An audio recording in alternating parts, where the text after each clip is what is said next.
So we're going to go through preparing a team binder. I've included everybody in the Nationals Bound event, which is February 26th through 28th, as well as the high school and non-Nationals Bound event. So there's going to be some information that I'm going to go through for the Nationals Bound, and then I'll tell you, okay, put your headphones on so you don't hear this part for just the non-Nationals Bound. So we'll go through both through this whole meeting. This should not take long. Preparing a team binder is much easier now than it was maybe 3 or 4 years ago. USA Hockey's done a great job at consolidating a lot of the info into a few less forms. So I'm going to get started. The first thing we want to do, and before I get started, I just want to mention, in the rules that are posted on the website for the state championships, which is sahofhockey.org/SSC, those are going to be updated as I have confirmed some new information. So what you hear on this call is current, and what you see on that document at the current moment might be outdated. So just be aware of that. There's somebody that's not muted. If everybody could just... Beautiful. Okay, here we go. 3-ring binder. Inch to 1.5 rings. I'm not picky. If it's 2-inch rings, I'm not going to send the book back to you. Okay, so there's a binder. What you want on the front cover, if you could, please, just to make my life a little easier, is make it very identifiable. The age group up on top, 18U AA. Team name, Coral Springs Makos. You can dress it up and make it a little prettier with the team logo. SAHOF on there if you want. Not required. Just most importantly is the division and your team name. Okay? Inside, we have the contents of the book. So I have dividers. So I have this first divider here. And that first divider says, I don't know if you can read that or not. It says CVS 1-C. CVS stands for Credential Verification Sheet, and it's Form 1-C. So that's the first item you're going to have in your team binder. So I'm going to open up that tab, and what we have here is the Credentials Verification Sheet. When you print, I'm going to turn it this way. When you print this sheet out, you will get this from your registrar, your association registrar. They will print this out for you, and you will fill this out from the form they send to you. So you'll see that what's pre-printed is, let's see if I can figure this out here, we have all the players' names, and then some other information, their positions, which aren't always necessary, the jersey numbers, which aren't necessarily necessary. Jim, can you mute your phone, please? And then also the date roster, which shows the date that the player was added to the roster. And then over to the right of that, you'll see all these check marks, and I'll go over those in a second. At the bottom of the credentials verification sheet is the list of your team staff down here. Hi, Dan. So, hey, Kim Oblique, can you mute your phone, please? Yes. So down here, we have the list of coaches and a manager also, if you have a manager on your roster. To the right of that is where you'll see their credentials. So you have their position, head coach, assistant coach, or what have you, their level with USA Hockey, and their coaching education program number. And then you also have the module they have completed, and it'll check whether they've completed their safe sport and their screening. So all of that information is crucial to have it complete, and that will all come pre-filled when you get this sheet sent to you by your registrar. At the bottom, this is important. You'll see right here, it says verified by and date. Do not touch that. Do not write anything in there. That is exclusively for use by the state, or what you would call your affiliate registrar. That is Cindy Friedman. That is only to be used if you win the state championship and qualify for nationals. She will then take this sheet, she will verify it again, and she will sign off on it, and you will be able to use that for bringing to national championships. Okay. So now, getting to all of this fun, busy work up here, all of these little check marks and what have you. So if you can see across the top there, what I've done is I filled in the dates of score sheets. And so what you'll do is, like, looking in the first column, I'm just going to look at the date here. It's really incredibly tiny. If you don't have good handwriting, which I typically do not, then this is going to be a little bit of a challenge for you. But you can see here it says 9/20. That's the date of the first score sheet. And then what you'll do is you'll go down and you'll put a check mark next to every player who was in that game. Now, how do you know if they were in that game? Well, when you look on the score sheet, and I'll switch to the score sheet in a moment, it will tell you based on who's crossed out and who's not crossed out and whose names are on that score sheet, whether they were present for that game. So, I'm going to go to my binder here, and I have a second tab, which is my roster, which I'll get to in a moment, and then my third tab says score sheets. So I go to my score sheets, and here's that first game on 9/20. Now, I'm looking here. I'm trying to find which one is the Mako's team. 1 second, folks. Sorry. That would be this side here. So over here is the Mako's. And you can see their roster. And going down the roster, you can see all the names that are there. And on this score sheet, nobody is crossed off. So what I did, I went down each name, I saw a name, and then back on the credentials verification sheet, I put a check mark under that game that they were there for that game.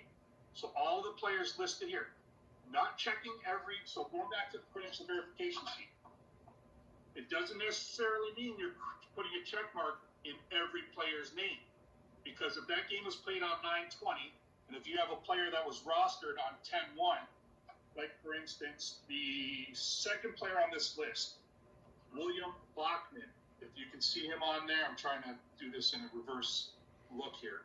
But William Bachman was not on the roster for that 9/20 game. So you can see he actually does not have a check mark next to his name for that first game. But everybody else, so that's why you got to go through this player by player. So it can get a little bit tedious for you. So as you do that, and typically you'll go chronologically from the earliest game score sheet all the way to the latest game score sheet that you have. What you have to have is a minimum of 20 score sheets. And for each player on this roster that's going to states and hopefully nationals, each one has to have a minimum of 10 games that they were there for. So you can see there's some of them. One of them is down here. The third one from the bottom, his name is Ryan Tolian. You can see here he's blanked up to a certain point, and then he starts picking up check marks. So you want to make sure that he has at least 10 games. He's the one that has the least amount. But you can see if you go across each player's row, he has at least 10 check marks. For the most part, you will only need 20 score sheets. Some of you may need more, depending on when you've added players and depending on when players played and sat out. You can use obviously, your SFHL score sheets. Cindy, can you jump in for a second and just explain what games are eligible to be used for this? I know SFHL are, obviously. Okay, first of all, the Youth Council changed the game count, and it's 7 and 14 now because of a lot of the country not opening. So each player has had to play at least 7 games, and your team has 14 as a whole. So that's fine. If you've exceeded the amount, great. The only games that count are the games that you used your regular roster. If you used a tournament roster, they don't count. But anyway, when you verified your team, if you move on to nationals, I will verify your team and go through it. You can't play down. If you're a 16 team, you can't play 14s. 14s can play 16 teams. So those games will count for your qualifications as well.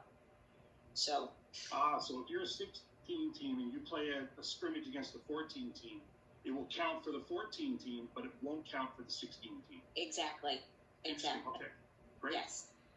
Okay, so now when I go back to, so that's the credentials verification sheet. Now, that is for any teams in the 14 AA 16 AA and 18 AA, which are considered nationals bound.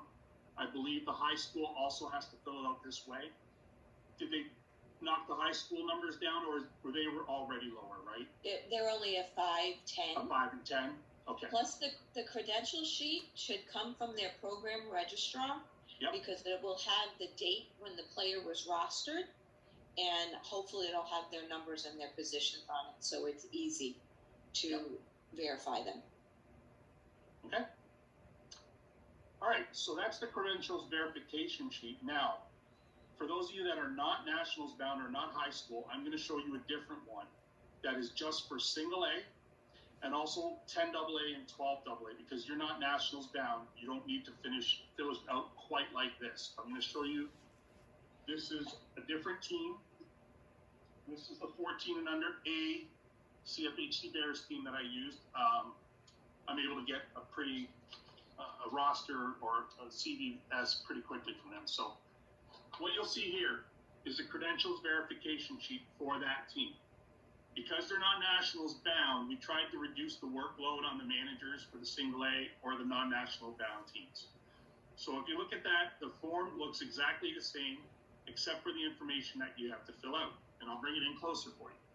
So what you're going to do is in the first column, on the top where you normally would put date, I don't know if you can make that out, because like I said earlier, I'm not the best hand writer. My penmanship isn't top notch, but that says SFHL. And in that column are the number of games that your players played in the SFHL. So you're going to write those numbers right in the short score on the credentials verification sheet, just like that. Where are you getting those numbers from? Okay, so you're going to go, and I'm going to share my screen for a second here. And where is my screen? I'm going to go to, one moment please, share screen. Okay, can everybody see? Eric, I can see your face. So can you see the CFHC Bears 14A thing here? Okay, great. So what you're going to do is go to sfhlhockey.com. And once you're there, let me bring this down here so I can see it. Can't believe you did that. I don't know why I did that. Okay, are you back now to what you were seeing before? Yeah. Yeah? Okay. So what I did, I clicked on, I went to sfhlhockey.com. You're on the right one. Okay, thank you everybody. And then I clicked on teams. And then I did a search for the 14A CFHC Bears. And I clicked on their team. And then down here you have these options. I click on player stats. And when you click on that, it's going to bring up all of your players and it's going to show you their games played. These are from what we enter from the score sheets each week. So these are as official as the score sheets are, which is what we go by here. So what you'll do from here is you'll just do a Control P, which is the print. And then once it's ready to come up, it's loading a preview for me. It's probably going to print across 2 pages. So what you'll do is you'll just click print, it'll print it. And then what you'll do with that is you'll put it into a sheet protector with each page facing out. So I'm going to close this, stop sharing now.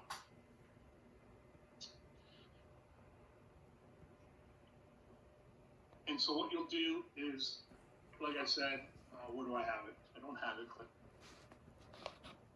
So this is the sheet, this is what printed out for me. So that's page 1 that printed out. And that's page 2 that printed out. So I'll take them like this, and I'll put them like that, and back to back, and you can put them in one sheet protector, and that will go at the very front of your score sheets section of your binder. Now, being 7 and 14, SFHL games will now qualify you for state championships just with your league games if you're single A. You don't need any other score sheets. And actually for everybody it will, because everybody plays at least 14. So if you're able to qualify all of your players getting 7 games in your SFHL schedule and 14, obviously you played 14 in the league, then that's all you'll need will be SFHL score sheets. So that's the single A credential requirement. Now, if you do not have enough games for players in SFHL games, then you can add tournament games, like Cindy had said, the games that will qualify.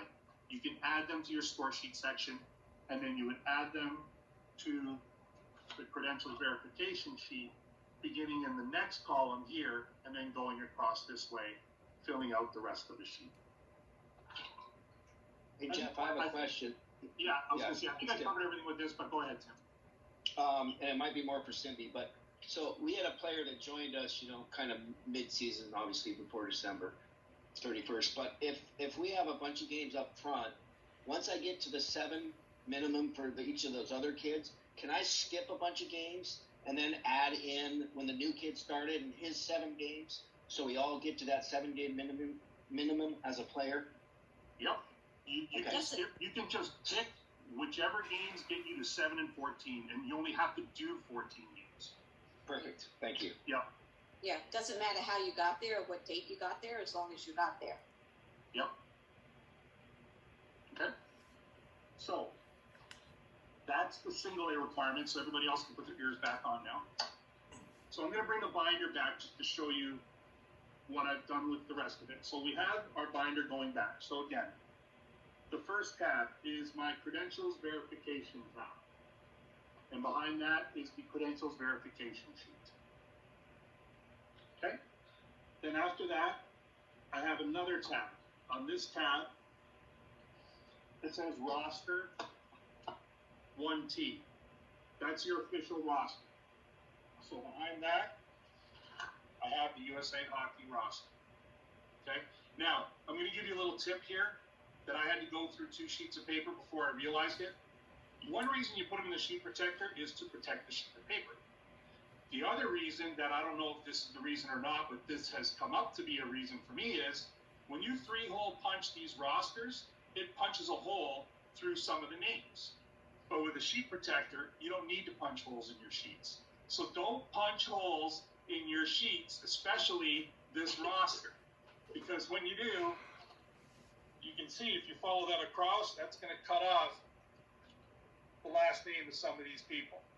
So use your sheet protectors to their full functionality, and don't punch holes in any of your pages. So there's your roster. And now after the roster, I have the next tab, and that says score sheets. Please excuse my nails. I have to get a pedicure.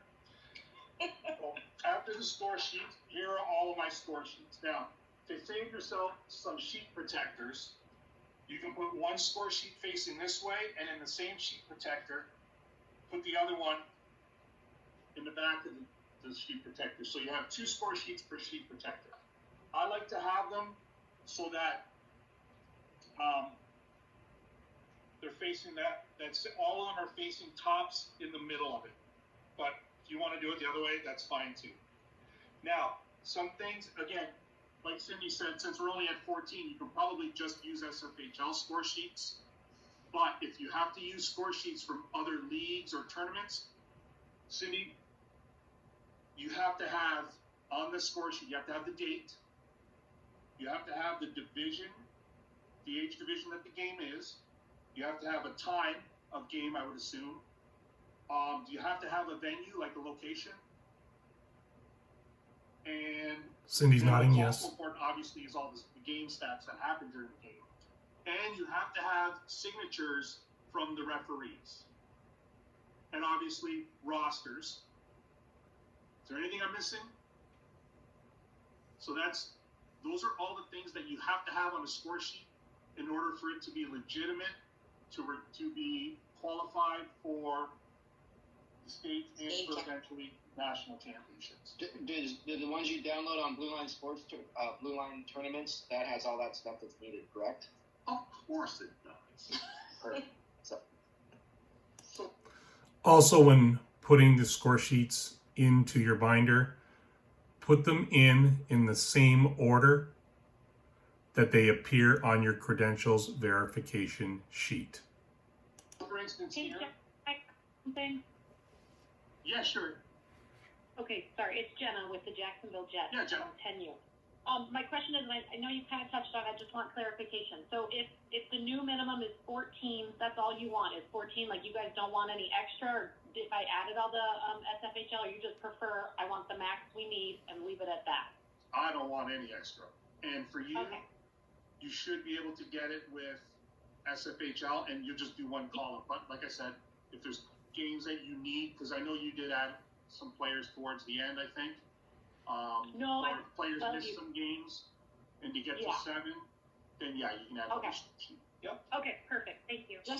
Just remember, it's just this year that Right. it's 7-14. It's usually 10-20. This is, just an exceptional year.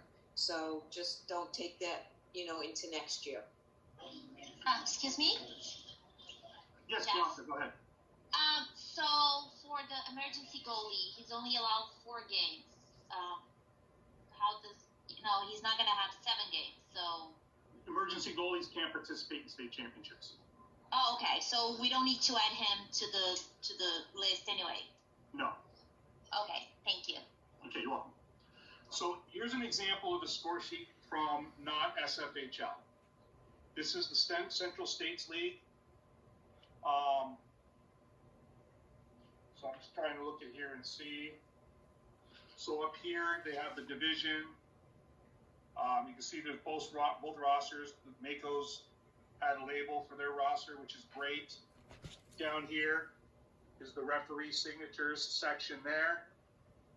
Up here is a lot of the details as far as the date, the time, and the location of the game. And then you can see they kept the score, the penalties, and what have you. So this is a legit score sheet that can be submitted as well. Okay? And then we have the last section, which I'm just going to touch on, and this is strictly for nationals bound teams, 14, 16, 18 AA, and only those that qualify for nationals. So there is a 4th tab that I have in this book called Consent to Treat. I'm only bringing this up so that you are aware of it. When the state championships are done, the team that wins the state championship for 14 AA, 16 AA, 18 AA, you qualify to participate in the national championships. Before you even get home, I'd contact Cindy. But if you have to wait till you get home, that's fine. One thing you are going to need for nationals are these. They're called consent to treat forms. You can put them in your binder for states. I'm not going to look at them. Nobody's going to look at them. They're not necessary for state championships. But if you do qualify for nationals, they do require these. I would go ahead and be proactive and get these filled out for your team. All players and goalies, coaches, and managers have to have one of these for them. Put them in your binder. I would organize them alphabetically by last name, players and goalies first, coaches and managers at the back of it, and have it in there ready to go for nationals. That way on the Monday when you call Cindy or contact Cindy to verify your roster, you're all ready to give her everything she needs, and she can get you verified as soon as possible and not have to wait and do back and forth with you getting all the forms. Okay, that's the consent to treat. There's one other form that's called a team roster registration that you will also have to fill out. But again, that's only if you qualify for nationals, and that's a form 2C, but Cindy has to sign that for you anyway, so I'm pretty sure she'll just fill it out, sign it, and send it to you. Can I say something? Anything to add, Cindy? Yes, please do. The consent to treat form, I would keep in my book from the beginning of the year, honestly, because if you have kids that travel without their parents, even a coach, I mean, if he got sick, does anybody really know how to contact his wife or anything? I mean, you have, really important information on that form. So, I know when my kids played, we always kept that form in the book. So, I mean, it's up to you guys, but it's a very important form. So I would keep it in my book regardless whether, USA Hockey requires it only for national and district bound teams. If you look at the form, it's got a lot of good information for a team manager to keep. Just my opinion. You can take it what you want. When she says the form, she means the form. the Great. consent to treat form, not the forum, which everybody should stay the heck away from. Okay. For your own sanity. Okay. Does anybody have any questions? Let's stick first to the binder, and then I'll open it up to anybody that has any questions about state championships, because I'm sure that's going to take Can we just reiterate, in order for the score sheet to be valid, I got date, time, venue, signatures, what else? referee signatures, and Yeah. then you want to make sure your rosters are on there. Okay. And that should be about it. I mean, as long as it's a legitimate score sheet, it should be fine. If it has that information. And age division as well. Okay, thank you. Okay, you're welcome. Anybody else? Will I pick up my binder from you on at the first? I'll have it for you, Eric. Okay. All right. Cool. Yep. Thanks. The reason, if anybody's asking why I did Eric's binder, is I sent out an email asking for just an example of. I'm the manager of the A2 team. Is it the same category? Yes, A1 and A2 and A are all considered A. Yes. Okay. Right, thank you. We a couple of years ago, a couple of managers asked if we're not going to nationals, why do we have to do all those little check marks for 20 games and spend all that time? And it made sense to us. So we looked at a way to make it a little easier for those managers. And with making sure that when we enter the SFHL score sheets accurately as far as players playing games, we made sure to check every score sheet and make sure the players that were not crossed off got credit for games. And we are using that. And I think it saves you, trust me, it saves you about an hour's worth of work of checking off all those little games. Yeah, All right, let's open it up to any questions about anything. Go ahead, Jared. Where do we get the CVS 1C form from again? Those are two different forms. The credential verification sheet, which is this bad boy right here. This you will get from your association registrar, which would, I believe, actually be Steve Lynch for you. Okay. Okay. Then you have the 1T. That is this bad boy. This is your USA Hockey 1T roster. You should already have this. This is the form that you send me the link to at the beginning of the season. Jared, you were not a manager at the beginning of the season, so you would not have it. I can send, Steve has this link also. Ask him for it. If he can't get the link to you in a reasonable amount of time, ask me. I have the link and I can send it to you as well. Okay, thank you.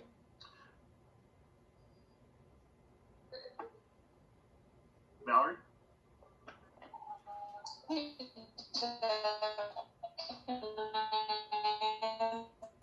I cannot hear you, Valerie. Try it again.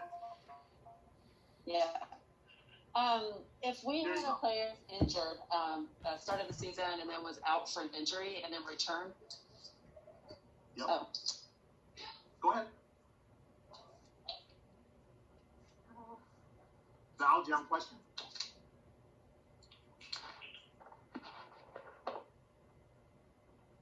Valerie?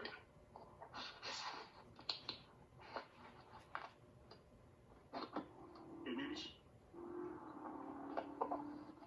she sounds like she just took off and drove away, so hope she's okay. David? Davison, did you have a question? Okay. What if a player had an injury? If there's one game short, I'm guessing, not a shirt, but short, they have to get 7 games. So, I didn't say this, but schedule a scrimmage. Is that for A or double A? That's, oh, Val, is that A or double A? That's A, right?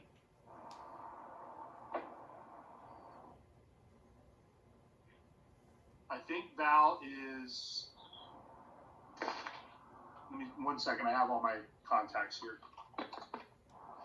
So you're 14A, Val, you need 7 games. Tournament games can count too, so. Fine, okay? Thanks, Jeff. Yeah, no problem, Susie. David, did you have a question, or are you just not muted? David Isson? Yeah, I don't think you had a question. Anybody else have any questions? I have a quick question about hotel requirements for minimum night. Is there any minimum requirement like we do?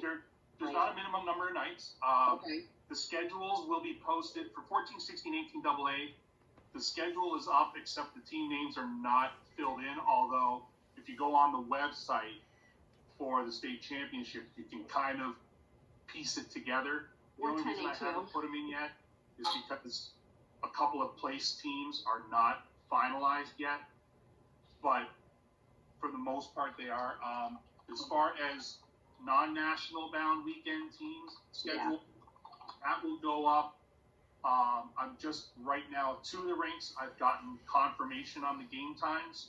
It's the other 2 rinks I'm just waiting for them to confirm game times, which I should have by the end of this week. And once I have that, I'll be posting those schedules, and then you'll be able to kind of get an idea of when all the games will be. So, like for instance, what I've done here is I've posted this for the nationals bound teams. So from this, you can see what each team is going to be on the schedule. Mm-hmm. And then so you see SFHL first higher. Mm-hmm. And then I believe up here on this, I think I had the schedule somewhere on this site.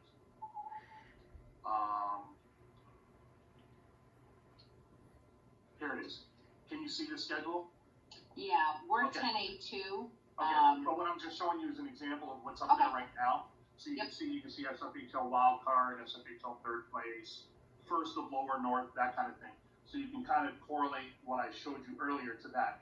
Yep. I'll be posting this same stuff for the the high school and the non-national bounds, Okay. probably by the end of this weekend, if not earlier. Okay. Okay? So as long as they stay at least one night at one of the hotels, then they've met their requirement. Yeah, that's fine. And then if you want to, you're going to have an 8 o'clock game on the Sunday, probably 8 or 9 a.m. So that may be a tough drive over, but. I think they were mostly wondering about like Friday, Yeah, well, so, the games are Friday, start around 2 o'clock and go until 9 or 10 for the 10 members. Yes. They won't be playing any later than, I don't think, 8 or 9 o'clock. And then, but on Saturday, we get going, I think, 7 or 8 a.m. Yeah.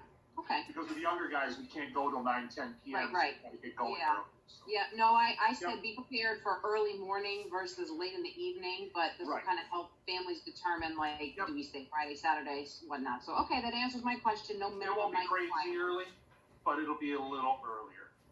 Okay, we're used to it. Yeah, 10A starts on Friday at 2:15 is what it's looking like right now. Play earlier on Saturday, obviously. We're not going to make a team play at 7:30 at night on Friday and then have to come in at 7 in the morning on Saturday. Right. So, Okay. and then Sunday games start at 7:30, 7:45 a.m. Okay. For some divisions. So, All right, cool, thank you. okay, you're welcome. Jeff, Cindy?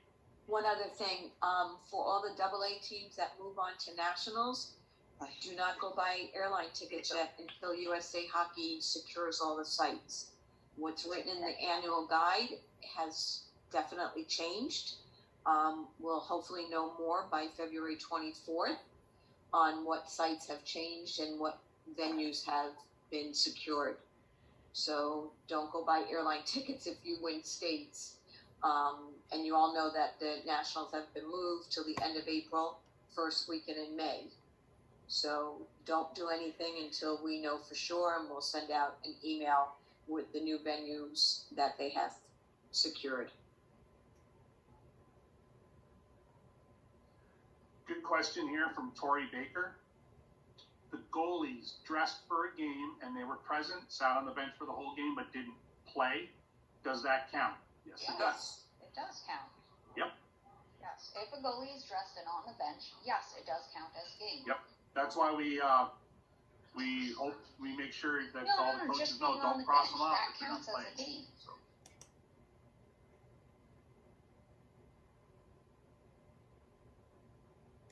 Some other games or something, you,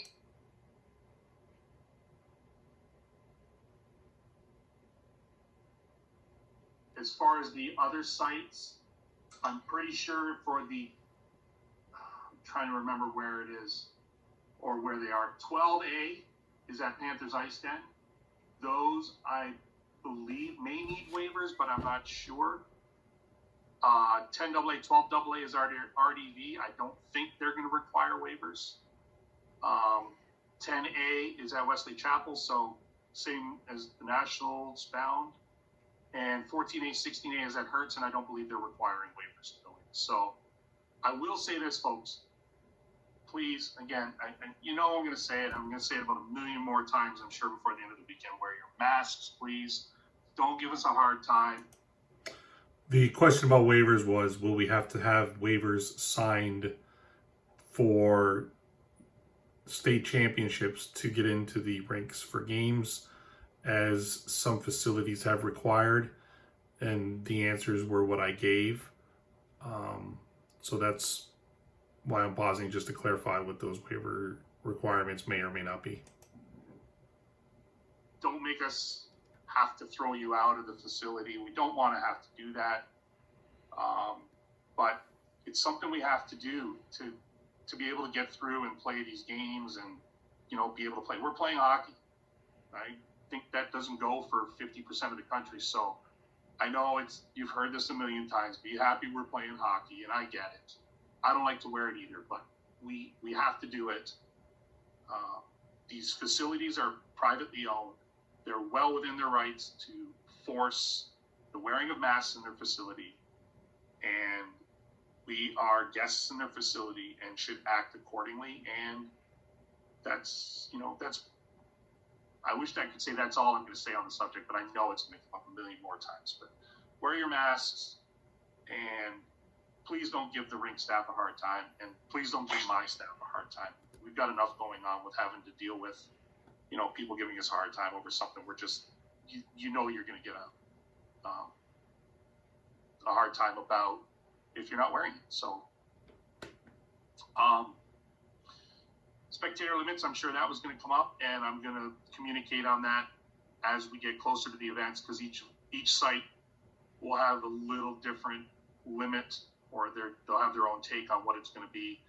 I still have to finish getting in touch with Wesley Chapel to find out what that's going to be next weekend. So I'll have that information for everybody as well. Perfect, thanks. Yep, no problem. Hey Jeff, will you send out the recording to everyone? The recording of what? This? Yeah, this call. Oh, absolutely. What I'm going to do is post it in the team manager's secured area, and then you can access it there. I'll put a link to it, or I'll actually put the file there, whichever works easier for accessing it. Cool, thank you. Yeah, no problem.